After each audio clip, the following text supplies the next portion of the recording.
To everybody.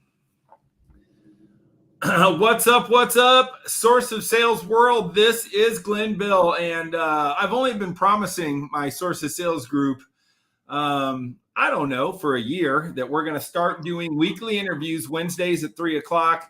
And boy, are we honored to have the one and only Alan Williams from Berkshire Hathaway. Hi, Alan. Welcome to the Source of Sales group. Thanks for having me. This is awesome. It is awesome. I'm happy that you agreed. So, Alan, I got to tell you a little bit about Source of Sales. The bottom line is we help people sell more real estate, list and sell more real estate. We want to do a 20-minute every Wednesday, down and dirty, real direct talk to those agents that are out there that are lost, that are going, what the hell do I do? How do I sell more real estate? So if you're watching, looks like we got 2 people on. Please share this out. Anybody that's here, let's share this out. Let's get plenty of realtors in. All right, we got 3 in the house. That's good.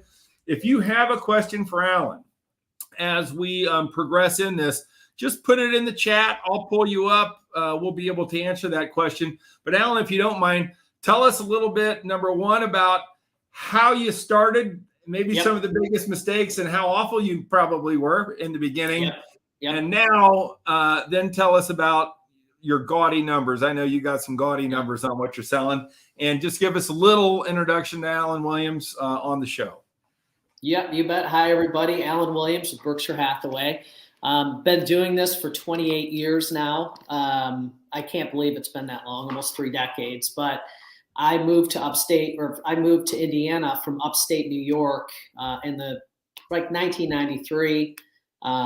Was in the fire department back in upstate New York, Geneva, and moved to Indiana to get in the fire department here. And my sister was in real estate. I lived with her for about 6 months while I was waiting to take the test for firefighting, and caught the real estate bug. And probably the first 3 years of my career, I was in a model home and worked in the models, during the week, on the weekends, and kind of learned selling a little bit there.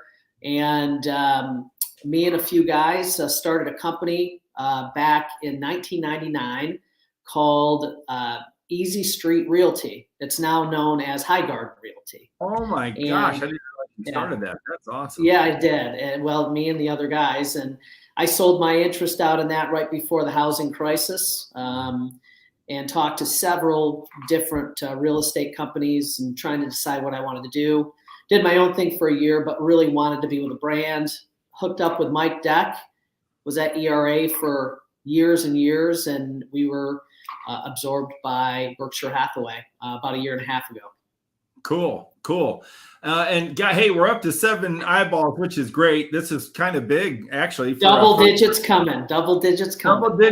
Hey, guys, please share this out. Please let us know who you are. Put your name in the comments. We're working on trying to get our platform rolling. So, Alan, talk to me about the biggest mistake you see real estate agents making in today's market. And maybe that will help people not make those mistakes. Well, I think and it was a mistake that I made too. I tried to be everything to everyone, because when you're first starting out in this business, you're panicked, you're chasing your tail, you're trying to get the next deal. And so it's easy for us to spend a lot of money. There are, you've got a number of different websites that are out there that you can spend money for leads. And I just see agents spending ungodly amounts of money right now for buyers leads that they can't find houses for these people. So I would say one of the things that I did not do a good job of early on is really watching that marketing budget, making sure that you have a good return on investment for whatever you're spending, make sure that you can track it. And, right now, especially conserving as much cash as you can, over the next few years will be important. Listen, we know this is an awesome real estate market, but the problem is you don't have a lot of inventory. And so being thrifty when it comes to your marketing dollars and where you're spending that money is huge. So that's one of the things that I would say. I like that. I just want to welcome my man, Jim Anthony. Jim is a killer real estate agent at FC Tucker. Thank you, Jim. I'm in your fan club too. Go to StreamYard.com/Facebook so we can see your gorgeous face. And Gary Tidrow from Verity Mortgage. Gary, what's up? Thank you for joining the show. And please, if you're on here, say hello to me and Alan so we know. We'll bring you up, give you some publicity, right? So, absolutely. Alan, when you started out, what was the best thing you did? Like, what was the easiest free thing you did in order to get listings and sales? Well, I stopped trying to be everything to everyone. And I lived in Fishers and decided, okay, I'm going to go all in Fishers and really try to use as much of that marketing budget in Fishers at the time. So I remember going out and spending, I think, $5,000 or $6,000. So I'm telling you guys to be thrifty, but I went out and spent $5,000 or $6,000 just on a domain name, but it was a good one. It was FishersRealEstate.com. Wow. And so I decided, okay, I'm going to build a website around this. And then on all of my marketing, my website's going to say FishersRealEstate.com. Gave me instant credibility. When I was sitting down with sellers, it was very targeted. And, that was 2 decades ago. But I now have about 300 of those domain names that a lot are just sitting in mothballs. But, we'll use them at some point. No one else can get them. Right. So Alan and I are website junkies, and we always cross paths. And what he just talked to you about was a concept that's in the book, Source of Sales Challenge, which is hyper-local marketing. And if you don't have your neighborhood.com or your community.com done, you're crazy. I would get on GoDaddy.com. Chances are it's probably already bought by myself or Alan. I did BroadRippleHomes.com. He did FishersHomes.com. But the Source of Sales Challenge for our real estate agents today who are here is to go buy a hyper-local website, no matter how you got to craft it or create it, because I know Alan and I have made money on that. I want to also welcome my boy Adam Westfall. What's up, Adam? Good to see you. I hope you're enjoying the one and only Alan at Berkshire Hathaway. Alan, tell us, how much volume and how many units did you do last year? Last year, we closed about 156 units. Wow. Our volume was 80 million. 80 million, 150. Now, how many people would like to do 1/10 of that, right? Yeah. It ain't easy. Did you ever imagine it would be that big, number one? And what was the attitude or the mind trash that it took you? Like, when did it shift for you that you said, hey, I'm going to do 80 million? Yeah, I'll tell you, it's almost like the first time that, you get a listing that's $100,000. I remember my first $100,000 listing. I thought, all right, that's great. And then I thought, okay, I'd like to get 150,000 listing. And then it just and then it was like, oh my gosh, what if I got to 500,000 on a listing? And then it was $1 million. And then it just kind of snowballed. For me, it wasn't like that real aha moment. It was like, listen, when you've got a goal in mind and you reach it, a lot of us are high achievers, and we're not going to relish too long. And okay, this is awesome. We're already thinking about the next goal. But I think once I got to the first $1 million listing, again, I was a poor kid from upstate New York. We didn't have much. I never in a million years thought I'd walk in $1 million house, let alone sell one. Wow. And when I was sitting down with those people, that was probably an aha moment, because they didn't really know me that well. They took a chance on me. They were talking to all the other big names, and here this little punk, Salt and Pepper. I had a little pepper back then, Glenn, but It's mainly Salt now. Kid was there, and they gave me a chance on it. But I say that was probably my first wow, Yeah, that's cool. So after 28 years in the business, and the reason I reached out to you is I see you to be somewhat not reinventing yourself, but I really saw that you said, hey, social's free. You're starting to really get traction on your Friday at 5 cold beer stuff. So guys, if you're watching this, follow Alan. Alan, tell us your website. Tell us how we can follow you on as a fan or whatever.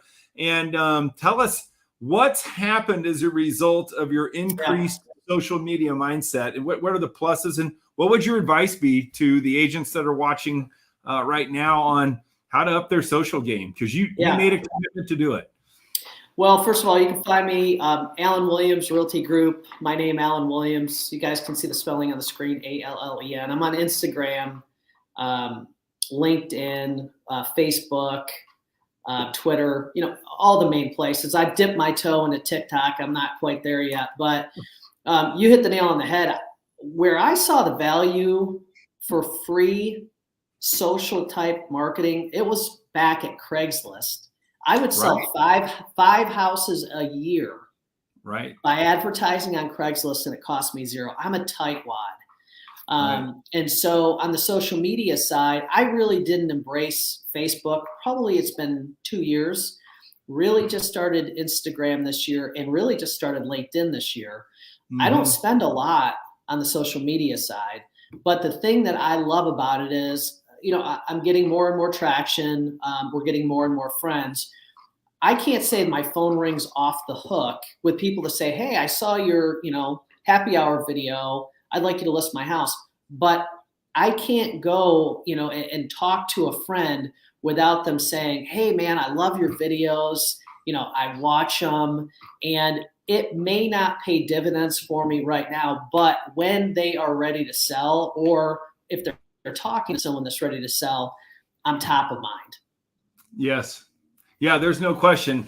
Again, in the Source of Sales book, we talk about value mastery, right? We go through the 5 masteries of how to become a successful real estate agent. Number 5 is value mastery. What value are you putting out? What content are you putting out into the marketplace? And I just love what you did, because it's friendly, it's easy. I love beer.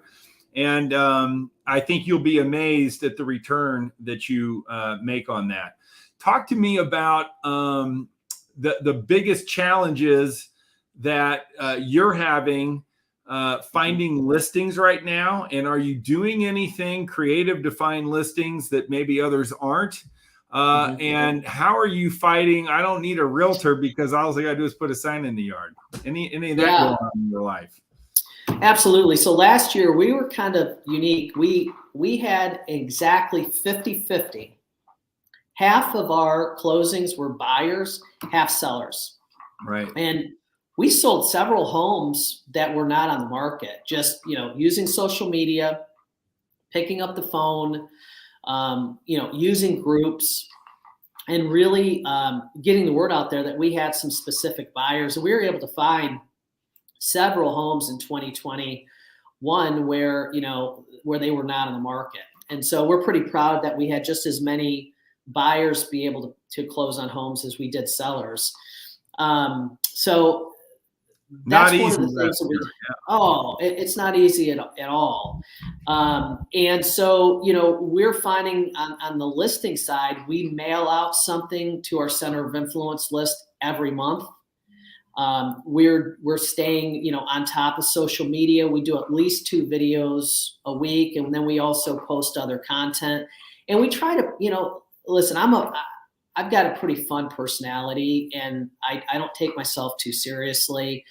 I feel like I do a good job and I'm professional, with my clients. But I mean, we try to have fun with what we do on social media. And so, like I said, when you mix social media, you mix something that they get in their mailbox. If you reach out to, if you've got a list of 300 people that you're mailing to, you really should be trying to talk to them on the phone at least once a year. They should be getting something like a handwritten note from you at least once a year, calling them on their birthdays or whatever. All of those things have helped us immensely. And I'll tell you, it does not cost a lot to do it. When I see what some of these other agents are out there doing, our marketing budget is not as much. Now, we did make a big investment this year at the Simon Mall, at the fashion mall. We rented the side of the escalator there by Louis Vuitton. And that was a big commitment for the year. But other than that, we do try to really watch the dollar. I like it. Now tell me, Allen is he does a lot of luxury homes. What was the lowest price sale you did and the highest price sale you did last year? Oh, lowest price. I mean, I could give you an example of, just last week. Just last week, we had, in the same week, we did $175,000 condo Awesome. in Carmel. Mm-hmm.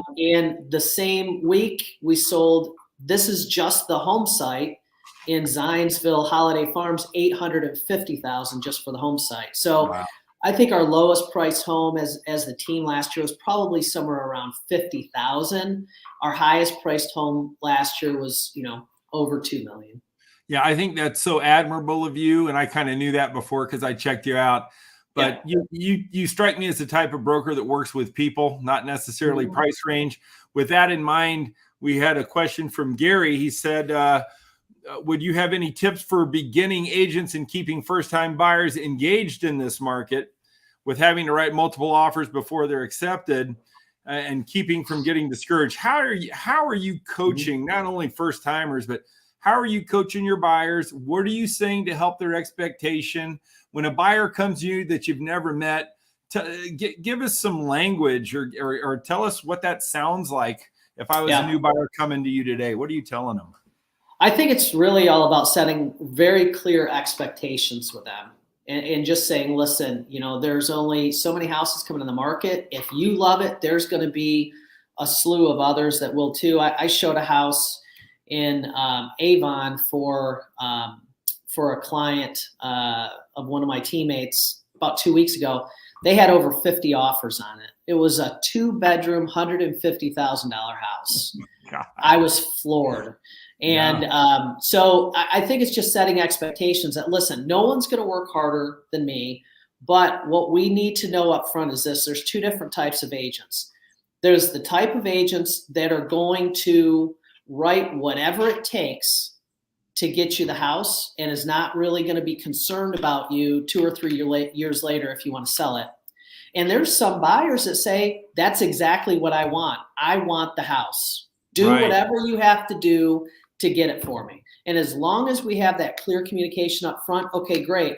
We come from it more on the side of a counselor, okay? Cool. And saying, guys, listen, what we don't want to have happen is, 3 years, 5 years from now, for you guys to get a job offer in Albuquerque, try to sell this house and not be able to get what you paid for it now, and you be upset with me because you didn't feel like, I was forthcoming with what the pitfalls could be. So I think, again, clear communication, having a pre-approval up front.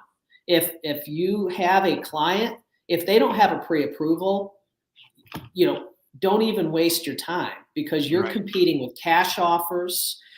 So a good recent pre-approval from a good reputable lender.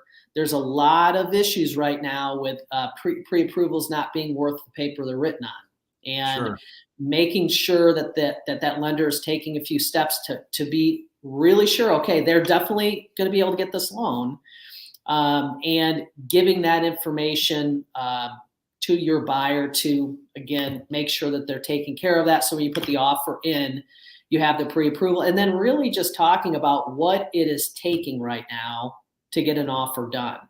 We know about the appraisal gaps. We know about inspection waivers. We know about, you guys, they're starting now to pay the seller's taxes.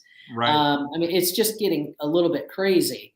But then also to keep them, informed. You can't sit around refreshing myboard.com, 100 times a day. So having them in an auto search so that they're getting those things automatically anytime something new comes on the market, they're not realizing they're in an auto search. They think you're just sitting around watching for homes for them. Those are all the things that you really need to be doing, and just good communication. Tell me how that phone call goes. Agents, you're going to love this source of sales. This is good because I'm sure it's happened. All right. 180 deals, 80 million. You had to make the call. We didn't win the home. Talk to us about your strategy, your language. I'm sure it differs from person to person, but overall, what are you trying to communicate when your buyer loses? Because we all got to make these calls and they're never fun. So please tell us what you do. Yeah, I mean, one of the things that we try to do is, again, set the expectations before we even send the offer over. We try to have a conversation with the agent to find out how much, how many offers do they have already. And we let our clients know that. So when that call comes in, we say, well, you know what, guys, unfortunately, we didn't get it. The agent shared with me that they ended up getting way over list price, or it was a cash deal, or the buyer was willing to, not do an inspection, not do an appraisal. And then it's really just kind of confirming with them that that's not the type of deal that we're looking for. And again, just reinforcing with them that, listen, this is the biggest investment of your life. We need to really kind of follow these guidelines for you that you said was important to you. This didn't fit in that box. And there's going to be more houses that come along. And by the way, we've missed out on a few at this point. Is there anything you're wanting to change at this point? Do you want to go up in sales price? Have you, changed your thoughts on, instead of putting 5% down, are you able to put any additional down? Are there any things in that offer that you want to see change? And as long as they feel like you are really looking out for them, they're going to stick with you. If they can't get a hold of you, if you're changing your tune and changing your game plan with them, if you're not being genuine, they're going to read right through it, and they're going to, move forward with somebody else. I love it. Well, Alan, I want to respect your time. 150 something deals and 80 million. I know you probably don't have an extra 20 minutes, but anytime for you. God love you. Well, thanks for giving back to our community at Source of Sales. Guys, please follow Alan Williams on his Facebook page. You need to be checking him out, what he's doing live. He's very creative, and he's worth a follow. He will make you a better real estate agent, and that's what Source of Sales is all about. We're trying to make each other better. And next week, we are going to have an unbelievable guest. I'm not going to tell you who it is, but it was somebody that only sold one home in a year, went through Source of Sales and listed and sold 6 homes in the first 60 days after going through our course. So, Alan Williams, you are the man. We appreciate it. Thanks, Much success. I hope we have a cross sale soon, my friend. Take care, everybody. We'll see you next week. Bye, guys. Take care. At 3. Thanks. All right, my brother.